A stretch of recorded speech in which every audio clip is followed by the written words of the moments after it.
নমস্কার সবাইকে, আশা করি সবাই ভালো আছেন। আজ বিকেলে ছেলের আবদারে এই রেসিপিটি বানিয়েছিলাম।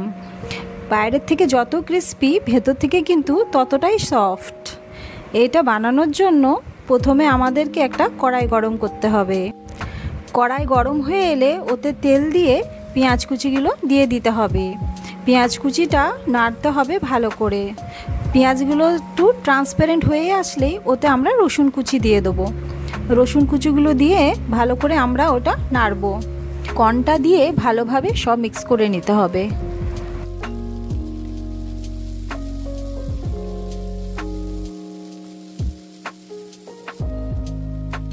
তারপরে দিয়ে দেবো লঙ্কা কুচি। লঙ্কাটা যে যেমন ঝাল খাবেন সেইভাবেই দেবেন। কাঁচা লঙ্কার ফ্লেভারটা এখানে ভালো আসে।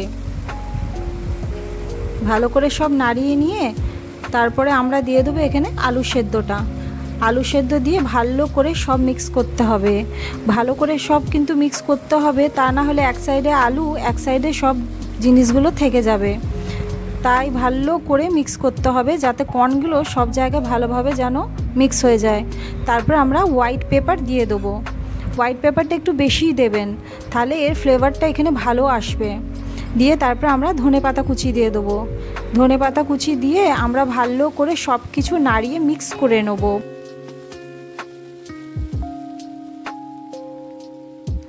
স্বাদ মতন লবণ দিতে হবে।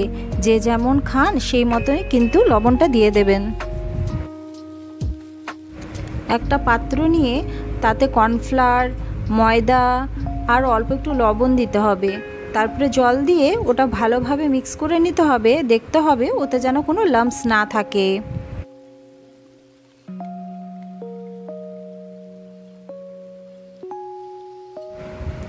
আলুটা যেটা রেডি করেছিলাম ওটা হাতে নিয়ে চেপে তার মাঝখানে একটা চিজ কিউব দিয়ে ভালো করে চেপে চেপে বন্ধ করে ওটা গোল আকারে রেডি করতে হবে।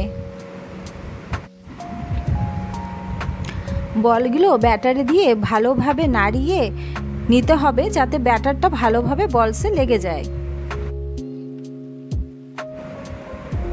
একটু চেপে চেপে ব্রেড ক্রাম্বসটা লাগাতে হবে যাতে ওটা ভালোভাবে কভার হয়ে যায়। তারপরে একটি পাত্রে তেল গরম করে বলসগুলো দিয়ে ভালোভাবে লাল লাল করে ভেজে তুলে নিতে হবে।